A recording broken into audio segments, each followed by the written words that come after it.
La progéniture d'un couple est reconnue en Afrique comme étant une richesse.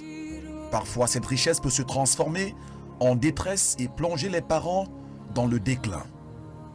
Nous sommes ici à Makepe-Misoke, dans le 5e arrondissement de Douala, au lieu-dit Carrefour Bokom, un quartier où règne une ambiance bruyante au sein d'une promiscuité bien prononcée. Dans cette concession que nous franchissons, le climat des relations est porté vers la compassion en raison d'une situation qui accable une famille, celle de Rosine, mère du petit Mourian, qui souffre d'un trouble psychomoteur. Voici leur histoire. Moi, c'est Madame Dounia Aimé. Je suis la maman du bébé Feuse Wopé David Mourian, qui est le malade en question. Je vais expliquer la démarche de ma grossesse. Oui.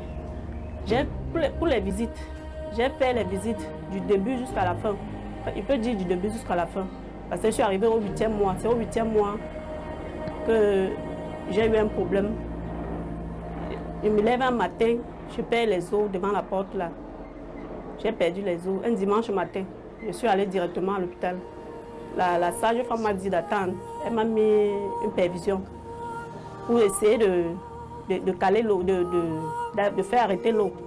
Mais elle n'a pas pu arrêter.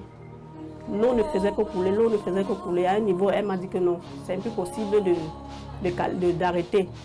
C'est mieux qu'elle provoque l'accouchement. Elle m'a donc donné un comprimé pour provoquer l'accouchement. Elle m'a donné le comprimé. L'enfant je ne parvenais pas à avoir les contractions. C'était tellement lent. Je suis allée jusqu'à peut-être 2 comprimés ou c'était 3 comprimés. Les comprimés que les femmes enceintes prennent pour provoquer l'accouchement. Elle m'a donné jusqu'à peut-être 2 ou 3 comprimés. Ça n'allait pas toujours. Elle a encore une deuxième perfusion. C'est quand la perfusion a fini jusqu'à la fin que l'enfant commence un peu à donner ce signe de sortir. C'est où j'accouche. C'est quand la dernière perfusion a fini où j'accouche. Maintenant le mardi. Mardi aux environs de 15 heures. Voilà, j'ai perdu les os le dimanche. J'ai accouché jusqu'à mardi à 15 heures. Je fais un accouchement normal, pas de problème. Elle me dit d'abord que l'enfant a bu de l'eau. L'enfant a bu l'eau, elle a absorbé tout ça. Elle a absorbé, l'enfant a pleuré. Après avoir absorbé l'eau, l'enfant a pleuré. Tout allait bien. J'ai fait 2 jours à l'hôpital. Le jour de la sortie, le médecin est venu consulter l'enfant. Il est venu consulter l'enfant. Et il m'a dit que l'enfant se portait bien. Il m'a dit que l'enfant se portait bien. Moi, de mon côté, j'ai regardé le bébé. Il avait une partie ici sur lui qui était jaune. À partir de son nez là, c'était jaune. J'ai dit, mais doc, le bébé si là m'inquiète. Il a quelque chose sur le visage qui est jaune là. Moi, ça m'inquiète. Est-ce que c'est normal? Il me dit que quoi?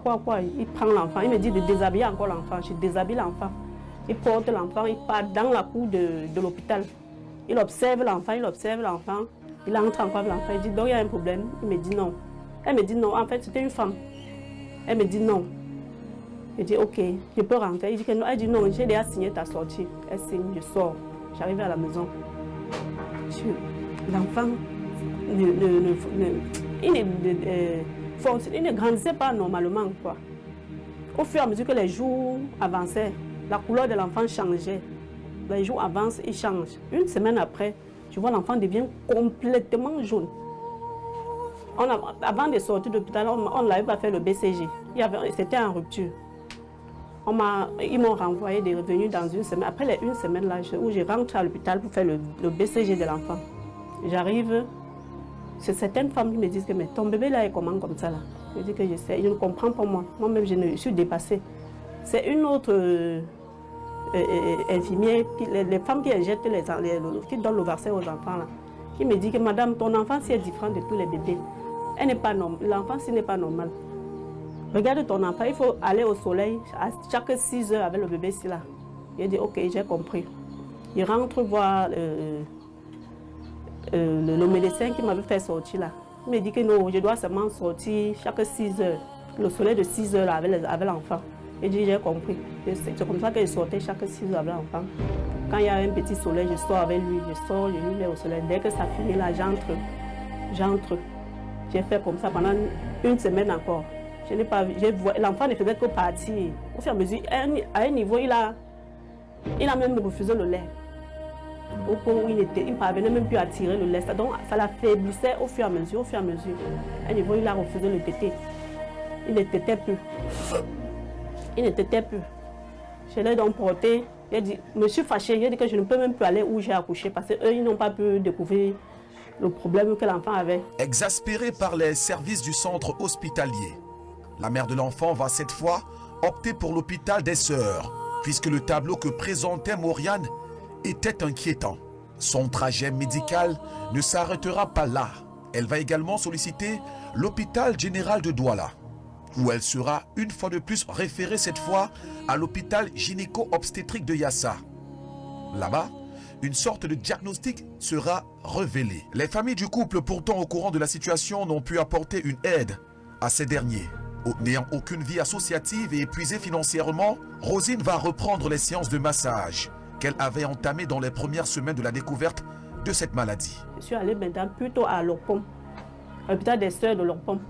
C'est là-bas qu'on arrache l'enfant dans mes mains, qu'il est en train de mourir, on lui met dans la photothérapie. C'est où on sauve l'enfant là-bas. Il était déjà à l'agonie.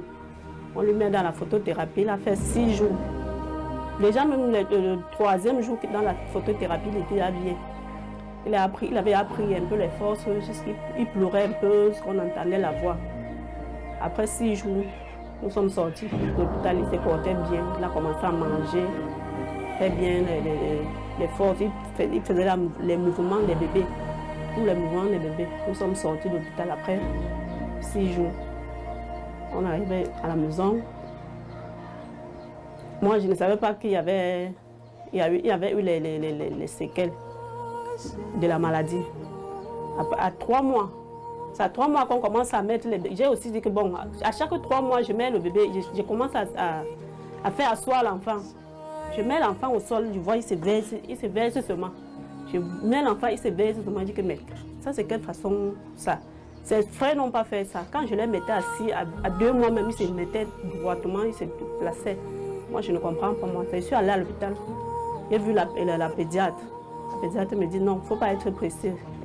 Il y a les enfants qui sont souvent lents. Il faut que je patiente encore jusqu'à 4 mois. J'ai patienté. Je ne faisais que mettre l'enfant assis chaque temps. Chaque matin, quand je me levais, si je suis en train de travailler, j'essaye de mettre l'enfant assis sur le canapé. Il ne faisait que tomber. Quand je lui mettais assis, il ne faisait que tomber. À 4 mois, je rentre encore à l'hôpital. Je lui vois, elle me dit que là, c'est un problème. Elle m'envoie à l'hôpital général. À l'hôpital général, elle m'envoie là-bas. J'arrive, elle m'envoie chez le neurologue pédiatre. J'arrive à l'hôpital général.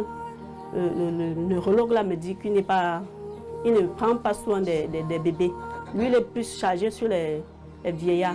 Mais qu'il va me conseiller un autre neurologue pédiatre à Yassa. Il m'a donc envoyé chez le docteur Yama à Yassa.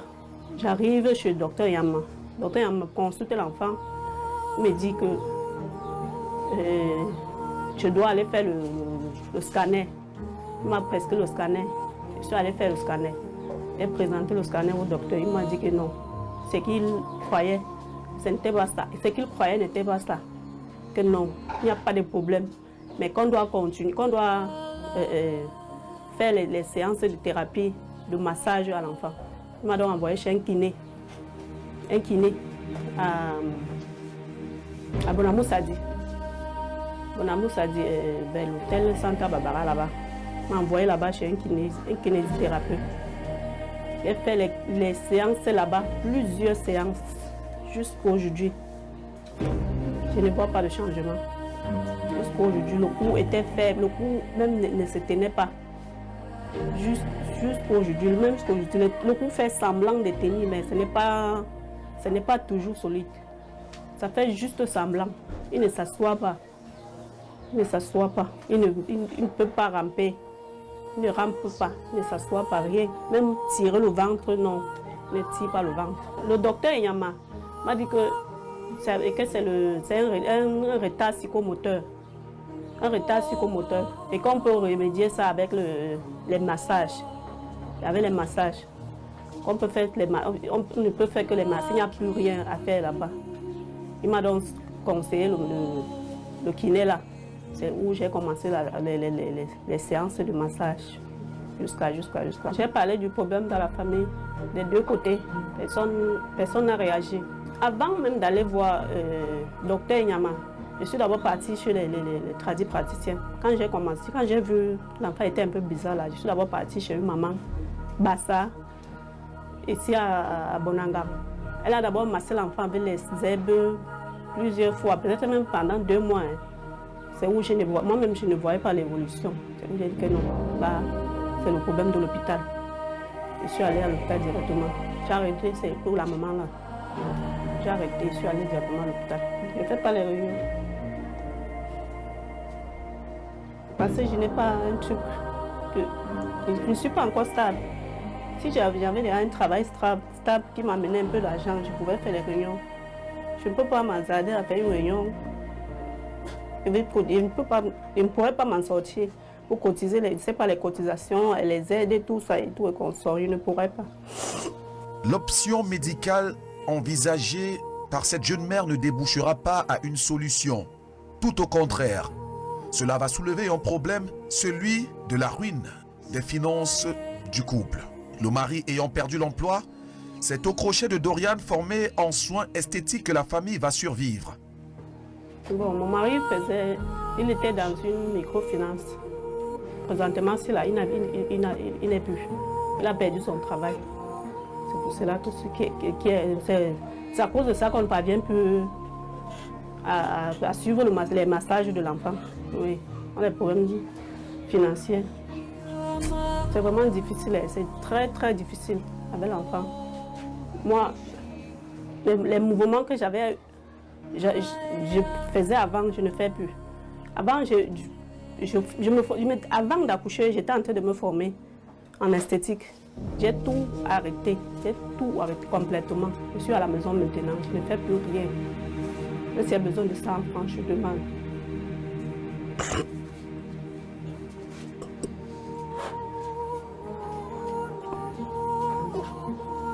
On se bat. On se bat parfois. Comme avant de quitter la New Fashion, j'avais un peu la technique dans la tête. J'ai ma petite machine à la maison. J'essaie de mettre un peu les ongles, parfois je coiffe.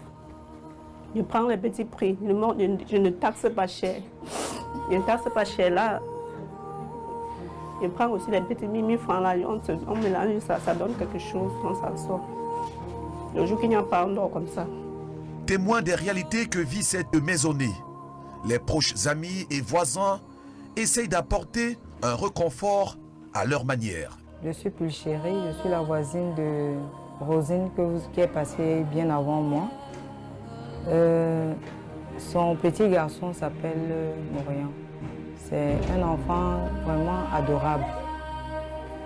Il est adorable. Quand elle s'est retrouvée à l'hôpital, après son accouchement, parce que l'enfant n'allait pas bien, on est parti lui rendre visite. L'enfant était en phytothérapie. Donc, l'enfant n'allait vraiment pas bien. Et je me posais la question de savoir si cet enfant va vraiment s'en sortir, parce que l'enfant était mal en point. Bon, après notre visite là-bas, 4 jours après, elle est sortie de l'hôpital. Et j'ai remercié le Seigneur. Je me suis dit, bon, ça va aller entre-temps. Bon, quelques temps après, elle faisait que sortir pour aller à l'hôpital. Elle se débrouillait là où on lui disait qu'ici, il y a une occasion d'améliorer la santé de l'enfant. Elle s'y rendait automatiquement. Vous connaissez la mère. Quand une mère a besoin de voir son enfant guéri, elle fait tout ce qui est à son pouvoir pour chercher la santé de son enfant. Et c'est ce qu'elle a fait. Elle a utilisé tous les moyens qu'elle avait. Mais à un moment donné, j'ai vu l'épuisement sur son visage, j'ai vu le découragement et la déception. Mais quand elle est arrivée à l'hôpital de Deido pour les kinés de l'enfant, elle m'a dit, puis chérie, tu sais, je m'apitoie sur mon sort, mais j'ai vu des enfants plus pires que le mien là-bas et les mamans qui avaient ces enfants dans cet état-là me rassuraient, me consolaient en me disant non, le tien n'est même pas très grave, mais elle dit que c'est nouveau pour elle, donc elle se disait comment ces mamans-là font, puisque elle est nouveau, elle se disait que c'est la barre, elle a déjà atteint la barre, et comment les autres mamans font, donc ça lui a redonné juste un peu d'espoir encore. Mais même après cela, ça n'allait pas toujours. Parfois, quand elle est en train de cuisiner, l'enfant pleure, il faut porter l'enfant, elle ne peut pas. Parfois, je lui dis, donne-moi l'enfant et il va faire telle ou telle course. Parfois, elle vient me dire, prends l'enfant, porte un peu. L'enfant ne marche pas. Vous ne pouvez pas avoir un enfant d'1 an ou plus d'1 an qui ne marche pas. C'est pénible. Tout le temps, il faut le porter. Dès qu'il pleure, il faut laisser la marmite. Et c'est difficile pour une maman de ne pas pouvoir se mouvoir au quotidien. Et elle a à sa charge 2 autres enfants. Ce n'est vraiment pas facile. Le mari n'ayant plus d'emploi, elle-même aussi se démerdant. Et chaque fois, je me demandais comment ils font pour se nourrir, comment ils font pour nourrir même cet enfant qui mange déjà. Donc c'est difficile. L'enfant, à un moment donné, elle est sortie un matin avec l'enfant, il avait un collier cervical sur son cou, parce qu'effectivement, tous les membres sont molles. Les membres sont molles, le cou ne tient pas, c'est pas droit. Donc on lui met un collier cervical, c'est pas... Il est dans sa trottinelle, mais les pieds font comme ça. Ça balance, ça balance. C'est vraiment pénible. Je suis sa voisine, mais il faut que je lui donne plutôt des paroles d'encouragement. Chaque fois quand je vois ça, je rentre dans la chambre et je me dis, mais elle fait comment? Elle fait comment? C'était moi à sa place, est-ce que je pouvais? Donc vraiment... Moi, c'est Adissa, la voisine de Rosine, qui a le bébé mort malade depuis sa naissance. Quand Rosine est entrée dans l'hôpital avec son bébé, j'ai dit à Rosine, tiens, comment le bébé est jaune comme ça? Rosine m'a dit, son bébé n'a rien puisqu'on a consulté le bébé à l'hôpital avant de sortir. C'est bien après, quelques jours après, qu'on me dit que Rosine est à l'hôpital. Je dis qu'elle fait quoi à l'hôpital? Elle me dit que son bébé est malade. Elle arrive à l'hôpital, je trouve Rosine avec le bébé. Elle me dit qu'on a mis l'enfant dans un appareil. Elle dit que et ça va déjà, ça promet. Elle dit que ça va, c'est ça l'essentiel. Quand Rosine rentre, au fil du temps, l'enfant ne réagit pas comme d'autres bébés. Je dis à Rosine, le cou du bébé ne tient pas. Elle me dit qu'elle-même constate comme ça, mais peut-être parce que c'est comme ça. C'est après qu'elle commence à partir à l'hôpital, puisque le cas l'inquiétait. Elle me dit que elle est arrivée à l'hôpital, elle a vu le neuropédiatre qui a consulté l'enfant. Et on lui a demandé de partir faire les massages. Chaque matin, de lundi à vendredi, si je ne me trompe pas, 5 jours sur 7, elle partait chaque matin qu'il pleuve ou bien avec le soleil, Rosine est dehors avec l'enfant. Regarde l'enfant, on s'est dit bon, le cas ça s'améliore un peu, mais bien après, on voit toujours 1 an arrive, l'enfant ne fait toujours pas les efforts. C'est comme ça que Rosine passe ses quotidiens, monter, descendre, elle passe par-ci, elle est partie ici, on l'a dit ici. Elle dit qu'on ne fait jamais, fais tout ce qu'on te demande de faire, tu dois faire. Parce que quand tu as le bébé malade, vraiment, c'est pas facile pour elle, mais elle tient. Même quand elle veut se décourager, elle dit Rosine, ton cas si même n'est pas un cas parce que dans ma famille, j'ai déjà vu plus que ton cas. Ma cousine a couché même plus que ça. 7 ans qu'il a marché. Ton cas, c'est petit. Ça va aller. Comme ça que Rosine montait de ça. Rosine souffre. Je suis la voisine de Rosine, la maman de bébé Maurian. J'ai vu la grossesse du bébé. Vraiment, elle allait bien jusqu'à ce que le bébé vienne au monde. À 1 mois, j'ai vu le bébé. Je demande à ma voisine mais pourquoi le bébé est comme ça. Au début, elle ne voulait pas parler de ça, mais avec le temps, elle a vu que c'était un cas qu'elle ne pouvait plus garder pour elle seule. Elle m'a appelée, elle m'a dit « Jeanne, je suis ta voisine, je ne peux vraiment pas te cacher. Depuis que le bébé est venu au monde, je ne comprends plus rien. » Et ça m'a rappelé que quand elle était sortie de l'hôpital, quelques jours après, j'ai vu Rosine dehors sur le soleil du matin. J'ai demandé mais Rosine, qu'est-ce qui ne va pas? Jusqu'à là, elle ne voulait pas toujours parler de ça. Ah, je me suis tournée, je suis rentrée chez moi. Arrivé à un moment donné, quand elle m'avait appelé pour m'expliquer la situation, je me suis dit que peut-être ce sont les petites maladies qui dérangent souvent les nouveau-nés. Mais avec le temps, moi-même j'ai compris que c'était plus qu'un truc à prendre à la légère. Elle m'a fait comprendre qu'elle est à l'hôpital chaque jour, mais ça ne va toujours pas. Moi personnellement, je n'avais jamais vu un tel cas. J'étais vraiment dépassée. Avec le temps, elle me dit qu'elle n'a plus espoir. Je dis que non, il faut juste prier et tout va aller. C'est que si le bon Dieu permet, l'enfant va guérir. Vraiment, je n'ai pas grand-chose à dire. Voir Rosine qui était auparavant fière, toujours souriante, je n'arrive vraiment plus à comprendre. Il y a les jours que je m'élève, je vois Rosine et je dis Rosine c'est comment? Rosine me dit que vraiment ça ne va pas. Avec le temps, elle m'a même fait comprendre que son mari a perdu le travail. Ça me fait vraiment bizarre. Le petit Maurian est plein de vie.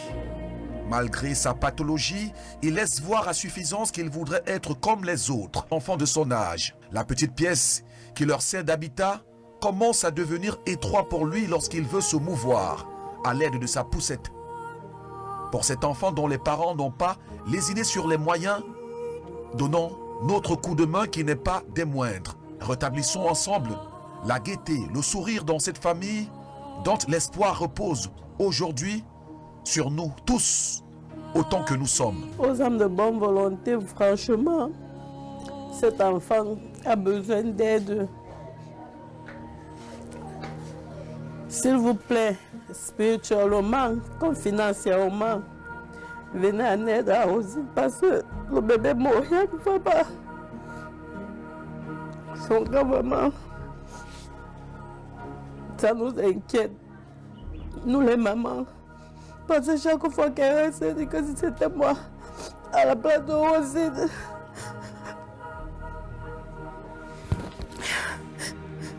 vraiment Rosine est forte.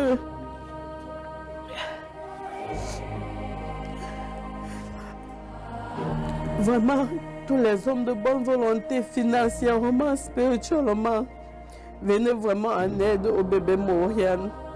Parce que ce bébé souffre beaucoup. À son âge, il ne marche pas, il est là. On doit porter Maurian à gauche, porter Maurian à droite. Il ne peut pas faire ses efforts physiques lui-même. Il n'est pas indépendant à son âge. Donc c'est tout ce que je peux demander, que ce soit spirituellement. Maurian a besoin de cette aide. Financièrement, il a besoin, puisqu'il est même à la maison maintenant, il ne peut plus suivre les séances thérapeutiques qu'il faisait par manque de moyens financiers qu'il a à la maison. Vraiment, je demande l'aide.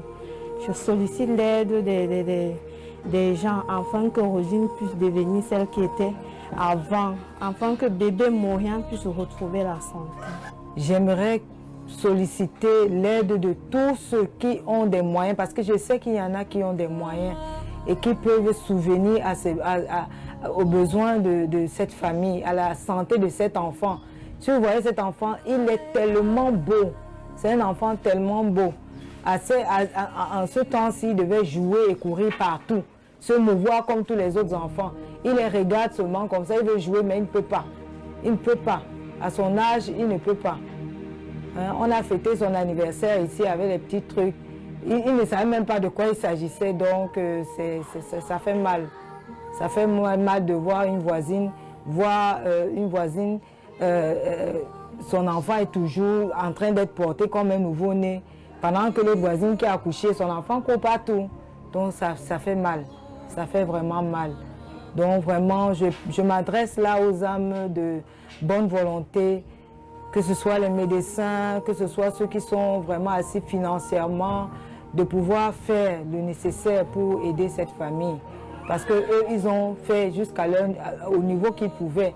Leur famille, même, ils ont aidé. Mais nous sommes des Africains. À un moment donné, tu aides, mais tu ne peux pas aider au point où tu ne peux pas aussi manger chez toi. Donc, j'interpelle tout le monde de pouvoir faire quelque chose. Je demande à mes frères et sœurs, mes mamans, mes tatas, mes tontons, que pardon, venez-moi en aide pour cet enfant. Nous sommes dépassés. Nous sommes dépassés, pardon, aidez-nous. On a tout fait. Jusqu'au point où mon mari a perdu son travail, pardon, on ne peut plus. Aidez-nous. Aidez-nous, pardon.